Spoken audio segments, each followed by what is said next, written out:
Midnight, July 30th, 1945. The Philippine Sea. There is no up or down, only darkness, the paralyzing shock of 90-degree water that feels freezing against burned skin, and the thick, suffocating taste of fuel oil coating your throat. A moment ago, you were sleeping soundly. Now, you are thrashing in an endless, violent void.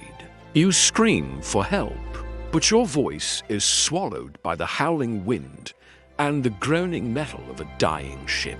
You don't know it yet, but 1,195 men went into the water. By the time the sun rises, nearly 300 of them will already be dead. And the 900 left floating? They have just begun the longest, most agonizing nightmare in naval history. No one is coming, because no one knows you are here. Only 10 days earlier, the USS Indianapolis was the most important ship in the Pacific theater. She was a workhorse, a decorated flagship that had survived kamikaze attacks. But her final mission was so classified. Even her captain, Charles McVay III, didn't know the full terrifying extent of what he was carrying in his cargo hold. They called it parts. In reality, it was the heart of the atomic bomb that would soon drop on Hiroshima, the uranium-235 core. The orders were simple and absolute. High speed, unbroken radio silence. Get to Tinian Island at all costs. The fate of the entire Second World War rested on their decks. They delivered the cargo in record time. Mission accomplished. The crushing tension finally broke. For the crew, many of them fresh-faced teenagers, farm boys from the Midwest, the return trip felt like a well-deserved vacation. They were young. They were aboard a fast, powerful warship. They felt invincible under the warm Pacific sun. They didn't see the ocean as an enemy, not yet. But the cracks in their safety were already forming, not in the ship's steel hull, but in the arrogant, blind chain of command above them. The Indianapolis was ordered to sail from Guam to Leyte alone. Captain McVay requested an escort destroyer, standard procedure for a ship without anti-submarine detection gear, crossing hostile, submarine-infested waters. His request was flatly denied. He was told the route was clear and safe. That was a fatal lie, born of bureaucracy and incompetence. Naval intelligence knew Japanese submarines were operating right in the Indies' path.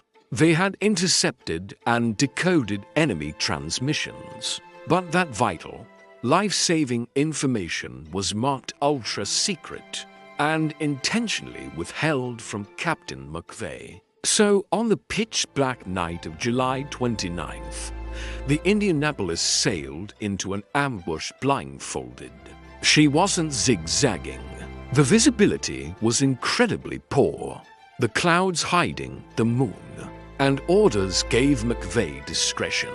He chose a straight line for speed. A few miles away, Lieutenant Commander Mochitsura Hoshimoto of the Imperial Japanese submarine I-58 raised his periscope.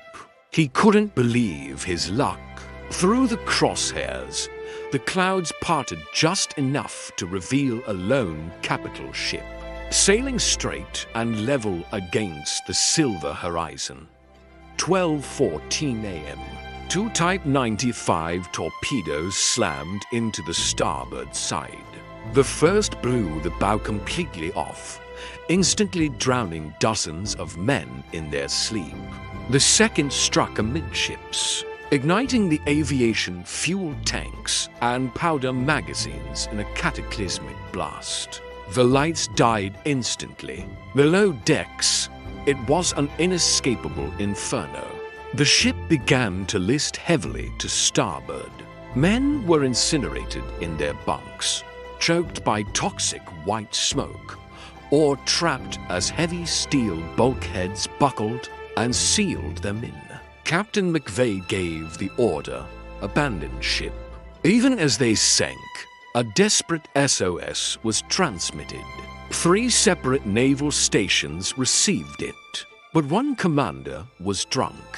Another ordered his men not to wake him, and a third assumed it was a Japanese trap. The pleas fell on deaf ears. It took only 12 minutes. 12 minutes for a 600-foot warship to vanish. As the stern rose vertically into the night sky, hundreds of men hung onto the railings until their fingers bled and they lost their grip, falling hundreds of feet onto the massive bronze propellers or into the churning, fiery water below. Then, with a terrifying suction, she was gone.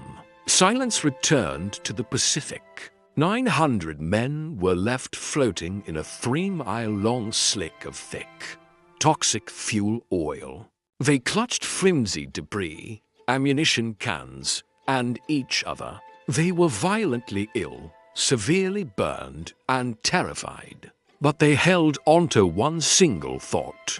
The Navy knows. Rescue will be here by dawn. Dawn came, and the ocean remained completely empty. The sun became their first torturer. It beat down relentlessly on oil-soaked skin, raising severe blisters and blinding them with the glare. Thirst became an absolute agony. Then the hallucinations started. Men broke from their floating circles, convinced a tropical island or a rescue ship was just over the horizon. They swam until their muscles failed and they drowned. Others, driven completely mad by dehydration, drank the salt water.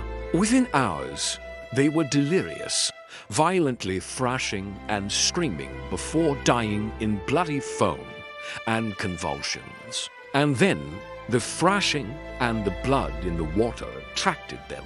The oceanic white-tip sharks. At first, they just circled the perimeter, bumping against the legs of the sailors in the dark, picking off the dead who were floating away. But soon, the attacks became bolder, for agonizing days, the survivors formed tight circles in the water, placing the wounded and the weakest in the center. They kicked and screamed whenever a dorsal fin broke the surface. Every single night, they had to listen to the sudden, panicked screams of their shipmates being dragged down into the black depths. To make matters worse, their Navy-issue Kapok life jackets were only designed to float for 48 hours. By day 3, they became waterlogged anchors, slowly dragging exhausted men beneath the surface if they fell asleep. They were rotting alive in the ocean.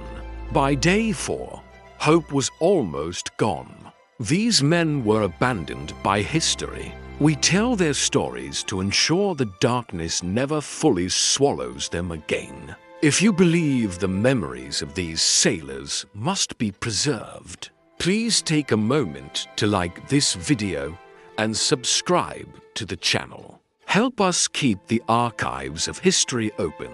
Their eventual salvation was a complete, miraculous accident. A patrol pilot on a routine anti-submarine sweep happened to look down and spotted an oil slick. He thought it was a crippled Japanese sub.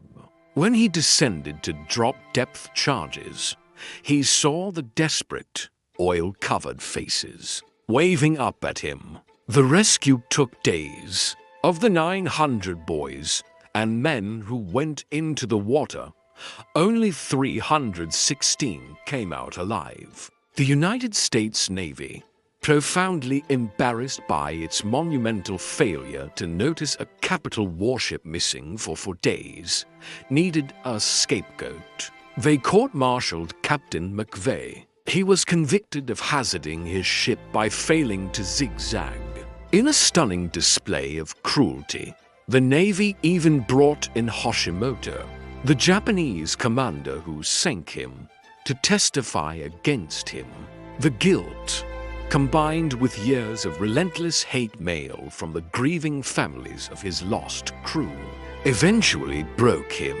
In 1968, on his front lawn, Captain McVay used his Navy-issue revolver to take his own life, the final casualty of the Indianapolis. It would take 50 years, and the stubborn efforts of a 12-year-old boy doing a school history project to finally clear his name.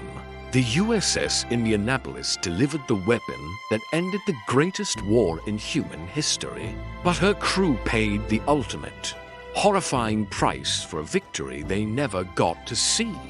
The ocean keeps its secrets, but sometimes it gives the dead back to us, demanding we remember.